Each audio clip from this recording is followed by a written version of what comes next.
안녕하세요. 부자아빠가 된다, 된다, 된다.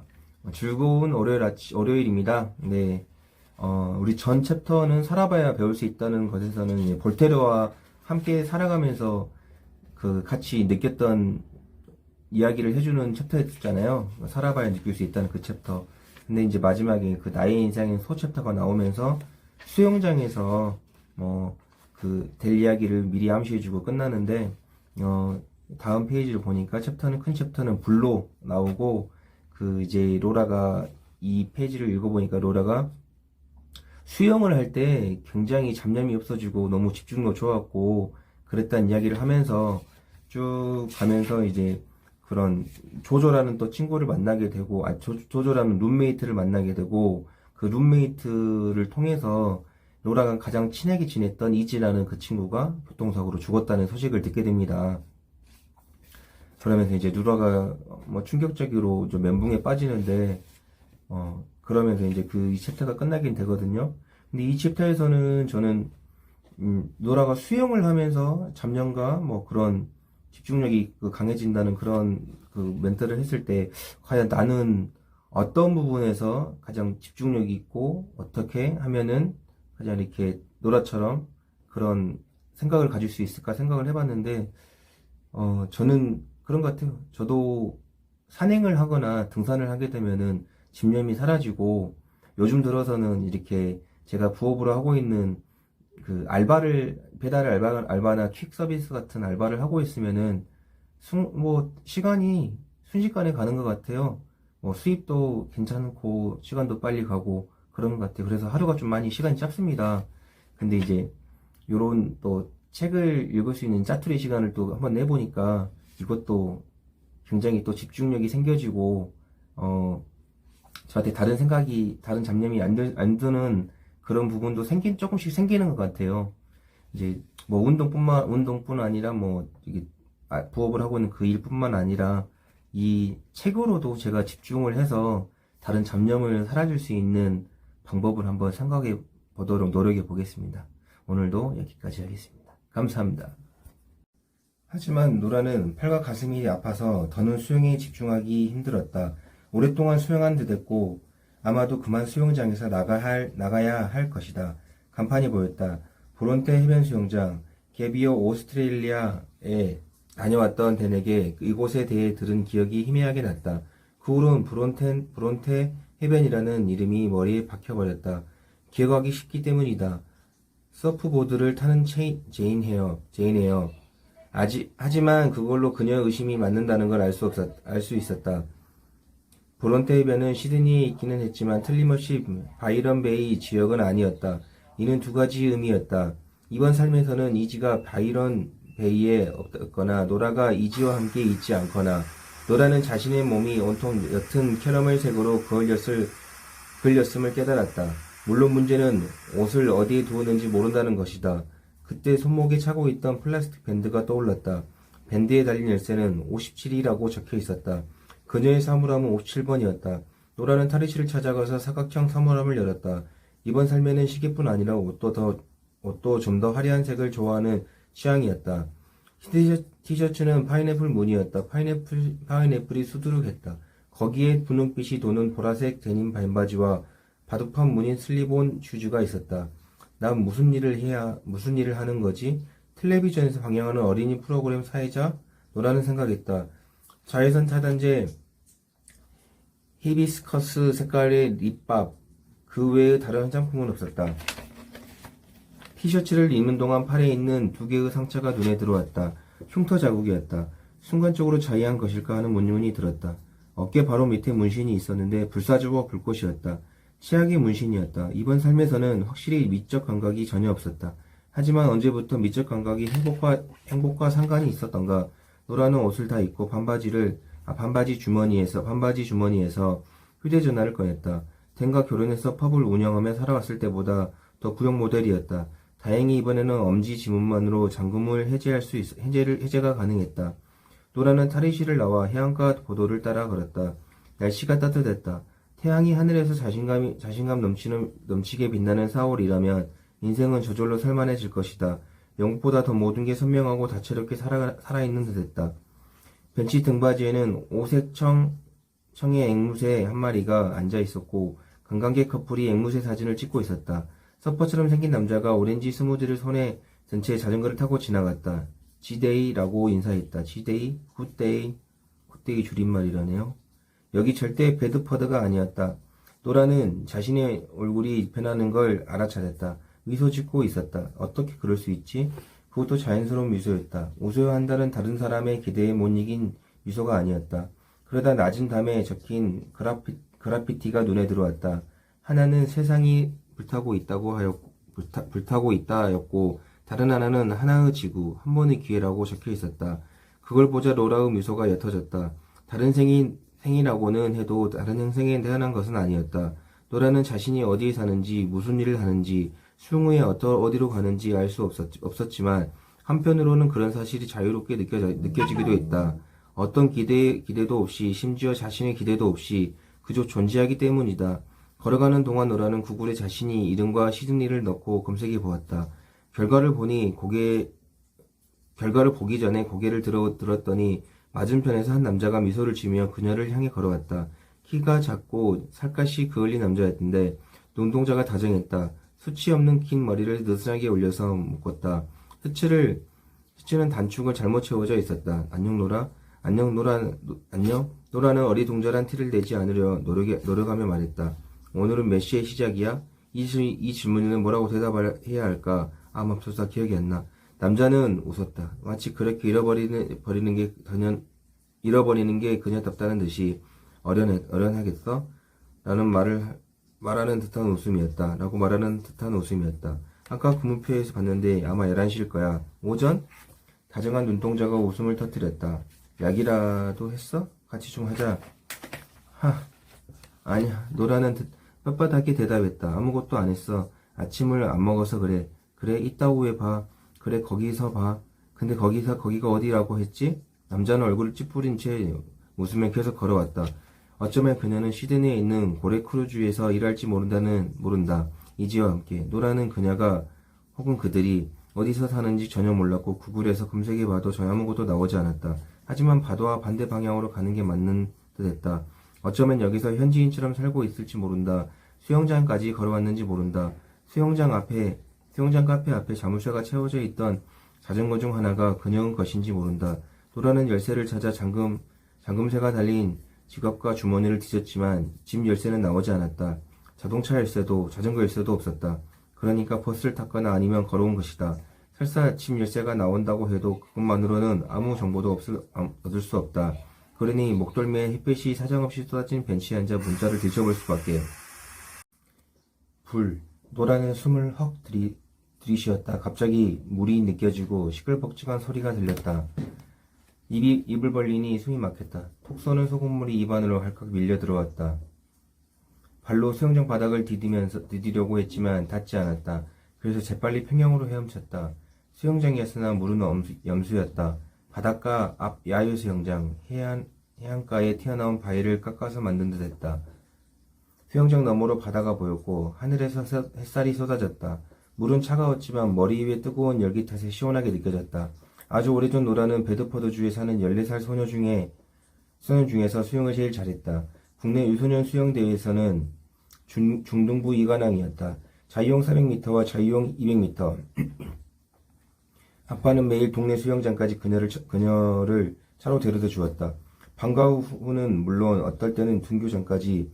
그러다가 조가 기타로 너바나 곡을 연주하며 록에 심취하자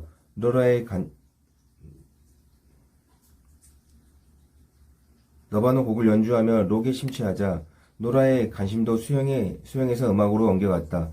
독학으로 쇼팽뿐 아니라 Let It Be나 Lady Days and Mondays 같은 유명한 곡들도 연주하게 되었다.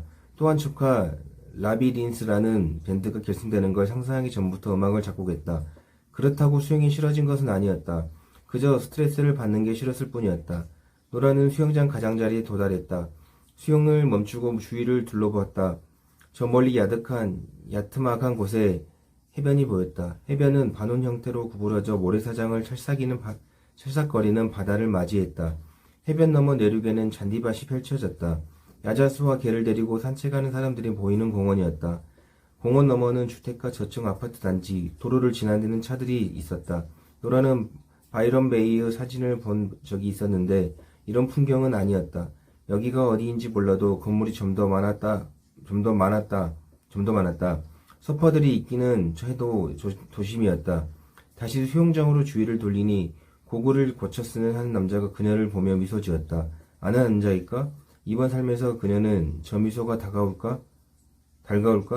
알 수가 없어서 노라는 그저 A상 살짝 미소만 지었다. 낯선 화폐를 사용하려면 팁을 얼마나 좋아하는지 모르는 관광객이 된 기분이었다. 그때 수영 모자를 쓴 노부인이 평영으로 물을 가리며 노라를 향해 다가오더니 그녀에게 미소를 지었다. 안녕 노라? 팔을 쾌덕 휘저으며 노부인이 말했다. 안녕하세요. 노라도 인사를 건넸다. 어색한 대화를 피하기 위해 노라는 바다를 바라봤다. 점처럼 조그맣게 보이는 아침 쇼핑을 즐기는 서퍼들 한 무리가 사파이어 빛깔의 큰 파도를 맞이하며 보드 위에서 헤엄치고 있었다. 이 정도면 오스트레일리아의 굿삶으로 조짐이 좋은 시작이었다. 노라는 손목시계를 바라봤다. 싸구려로 보이는 밝은 오렌지색 카시오였다. 행복해 보이는 이 시계가 행복한 삶을 암시하기를 바랬다. 이곳은 오전 9시가 막 넘어가는 시각이었다. 손목시계 옆에는 열쇠가 달린 플라스틱 밴드가 있었다. 그러니까 여기서는 아침마다 해변 옆 야외 수영장에서 수영하는 모양이었다. 이 수영장에는 혼자 갔을까? 노라는 이지가 있기를 바라는 마음으로 주위를 훑어봤지만 보이지 않았다. 노라는 좀 더 수영했다. 한때 그녀가 좋아했던 수영의 장점은 사라진다는 것이었다. 물속에 있으면 오로지 수영에만 집중하게 돼서 다른 일은 전혀 생각할 수 없었다. 학교나 집에서 걱정은 모두 사라졌다. 수영의 기술은 다른 모든 기술과 마찬가지로 순도에 달려있다. 그 일에 집중하면 할수록 다른 일은 안중에도 없어진다. 더는 자신의 존재하지 않고 지금 있는 일 그 자체가 된다. 다 모르는 사람들 이름뿐이었다. 에이미, 로드리, 벨라, 루시, 피, 캐멀라, 루크, 루시엠. 이 사람들 다 누구지? 그저 직장이라고만 적혀있어 별로 도움이 안 되는 연락처도 있었는데 최근에 거기서 온 메시지는 딱 하나뿐이었다. 어디야? 이윽고 그녀가 아는 이름이 나타났다. 그녀에게 마지막으로 온 메시지를 읽는 동안 노라는 가슴이 철렁 내려앉았다. 안녕 노라. 오스트레일리아에서 즐겁게 지내고 있기를. 유치하거나 징그럽게 들리겠지만 그래도 용기 내서 말할게. 어젯밤에 우리가 함께 펍을 운영하는 꿈을 꿨어. 정말 멋진 꿈이었지. 우리 아주 행복했어. 어쨌든 이상한 얘기는 무시하고 문자를 보낸 이유는 이 말을 하고 싶었어야. 내가 올해 어디 가게? 오스트레일리아야. 10년 만에 다시 가게 됐어. 일 때문이지. 시드니 현대미술관과 함께 일하고 있거든. 널 만나서 그동안 밀린 이야기 나누면 너무 좋을 거야. 커피 한 잔 마셔도 좋아? X. 기분이 너무 이상해서 노라는 웃음을 터뜨릴 뻔했다. 하지만 대신 기침이 나왔다. 지금 생각해보니 어쩌면 이번 삶에서는 별로 건강하지 않았을지도 모른다. 이 세상에는 댄처럼 실제로 이루고 나면 싫어하게 될 꿈을 꾸는 사람이 얼마나 될까? 또한 행복이라고 착각하는 자신의 망상 속으로 타인을 밀어넣는 사람은 얼마나 될까? 이 세상이 댄처럼 실제로 이루고 나면 싫어하게 될 꿈을 꾸는 사람이 얼마나 될까? 또한 행복이라고 착각하는 자신의 망상 속으로 타인을 밀어넣는 사람은 얼마나 될까? 이번 삶에서 SNS, 인스타그램만 하는 듯 했는데 시가 적힌 사진만 포스팅하는 모양이었다. 노라는 그중 하나를 읽어보았다. 학교 운동장에서 들리는 웃음소리 때문에 혹은 어른들의 충고 때문에 변하고 긁힌 그녀의 구석구석은 오래전에 사라졌다. 이미 죽어버린 친구들의 고통도 그녀의 페이퍼처럼 바닥에 떨어진 그 파편들을 모았다. 그걸 연료로 만들었다. 불로 만들었다. 그리고 태웠다. 영원히 볼 수 있을 정도로 환하게. 내용이 마음에 걸리기는 했지만 어쨌거나 그냥 쉬었다. 메일함을 뒤져보니 샬럿에서 보낸 메일이 있었다. 샬럿은 케이리 밴드의 플루트 연주자로 직설적인 농담을 즐겨했는데 고향인 스코틀랜드로 돌아가기 전까지 스트링 시얼이 노라의 유일한 친구였다. 안녕 샬? 잘 지내고 있지? 생일을 잘 보냈다니 다행이야. 함께하지 못해서 미안해. 화창한 시드니에서는 모든 게 순조로워. 마침내 새 집으로 이사했어. 아름다운 브론테 해변 바로 옆이야. 동네에 카페와 멋진 곳이 많아 직장도 새로 구했어. 아침마다 염수 수영장에서 수영하고 저녁이면 햇살 속에서 오스트레일리아의 와인을 한 잔 마셔. 사는 게 행복해. 주소 오스트레일리아 뉴스 NSW 2024 브론테 2월 29일 달린가 노라 X. 뭔가 단단히 잘못되었다. 마치 오랫동안 연락이 끊겼던 이모에게라도 쓰듯이 서먹했고 전혀 진심이 느껴지지 않았다. 동네에 카페와 멋진 곳이 많아라니. 트립 어드바이저 리뷰도 아니고 노라는 샬럿에게 이런 식으로 말하지 않았다. 아니 누구에게도 이런 식으로 말하지 않았다. 메일에도 이지에 대한 언급은 없었다. 마침내 스집으로 이사했어. 이지와 함께 이사했다는 뜻일까? 아니면 혼자? 샬럿도 이지를 알고 있다. 그런데 왜 이지에 대한 말이 없을까? 곧 알게 될 것이다. 20분 뒤에 노라는 자신의 아파트 현관에 서서 버리지 않고 쌓아둔 쓰레기 봉투 4개를 바라보고 있었다. 거실은 좁고 우울해 보였다. 소파는 오래되어 천이해졌다. 집안에서는 살짝 곰팡이 냄새가 났다. 벽에는 비디오 게임 에인절 포스터가 걸려 있었고, 작은 테이블에는 전자담배가 놓여 있는데 마리화나 입 스티커가 붙어 있었다. 한 여자가 텔레비전을 보면서 좀비의 머리에 총을 쏴대고 있었다. 여자는 짧은 푸른색 머리였고 순간적으로 로라는 이지일지 모른다는 생각에 인사를 건넸다. 나 왔어. 여자가 돌아봤다. 이지가 아니었다. 졸린 눈에 멍한 표정이었다. 그녀가 총을 쏴대던 좀비에게 살짝 감염이라도 한 듯이 아마도 좋은 사람일 테지만 노라의 원래 삶에서는 한 번도 본 적이 없던 여자가 미소를 지었다. 왔어? 시작업은 잘 돼가? 응 아주 잘 돼가고 있어. 고마워. 노라는 약간 멍한 상태로 집안을 걸어 다녔다. 아무 문이나 열어보았더니 욕실이었다. 오줌이 마렵지는 않았지만 생각할 시간이 필요했다. 그래서 문을 잡고 손을 씻으며 물이 시계 방향으로 돌아 배수구로 내려가는 길을 바라보았다. 샤워실을 힐끗 보았다. 칙칙하고 밋밋한 노란색 샤워 커튼은 대학생이 자취하는 집처럼 지저분했다. 이 집 전체가 그랬다. 대학생 자취방 같았다. 그녀는 35살이었는데도 이번 삶에서는 학생처럼 살고 있었다. 노라는 세면대 옆에 놓인 항우울제를 집어들었다. 약간 메뉴에 시드 처방잭이라는 라벨이 붙어 있었다. 노라는 다시 자신의 팔과 흉터를 내려다보았다. 몸이 수수께끼의 단서를 제공한다는 사실이 이상했다. 쓰레기통 옆에 갑자기 떨어져 있었다. 내셔널 지오그래픽.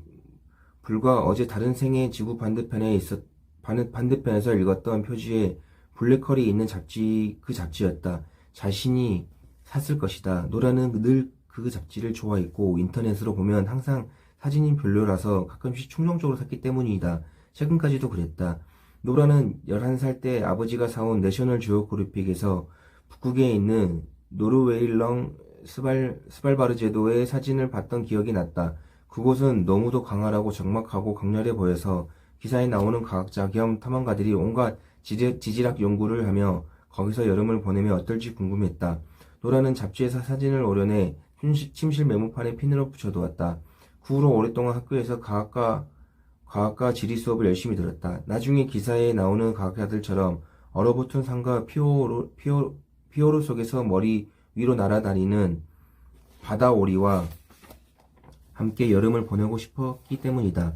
하지만 아빠가 돌아가시고 니체의 선악의 저편을 읽은 뒤 노라는 다음과 같은 결론을 내렸다. 갑자기 늘어난 자신의 내적 관심에 부응하는 유일한 학문은 철학인 듯했다. B. 어차피 화학자보다는 록스타가 되고 싶었다. 노라는 욕실에서 나와 수수께끼가 하우스메이트에게 돌아갔다. 소파에 앉아 여자를 지켜보며 잠시 기다렸다. 화면 속 여자의 아바타가 머리에 총을 맞았다. 꺼져 좀비 새끼들아. 여자는 화면에 대고 나직이 행복하게 중얼거렸다. 그러더니 전자담배를 집어들었다. 노라는 자신이 이 여자를 어떻게 알게 됐는지 궁금했다. 아마도 둘이 함께 사는 데 됐다.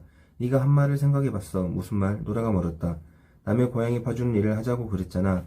그 고양이를 보살펴주고 싶다며. 아 맞아 그랬지. 기억나. 절대 안 돼. 왜? 고양이는 위험해. 왜 위험인데? 고양이는 톡소플라모라는 기생충이 있어. 노라도 알고 있었다. 10대 시절 베드퍼드 동물센터에서 일하면서 알게 되었다. 톡소플라스마. 그래 그거. 팟캐스트에서 들었는데 전 세계의 억만장자 집단이 고양이에게 그 기생충을 감염시킨대. 그래서 사람들은 점점 더 멍청하게 만들어서 세상을 지배하는 거지. 생각해봐. 고양이의 사방에 있잖아. 제러드에게 그 얘기를 했더니 제러드가 조조 너 약 먹었니? 그러더니 그래서 응 네가 준 약 먹었지. 그랬더니 그거 알지. 그러면서 메뚜기 이야기를 해주더라. 메뚜기?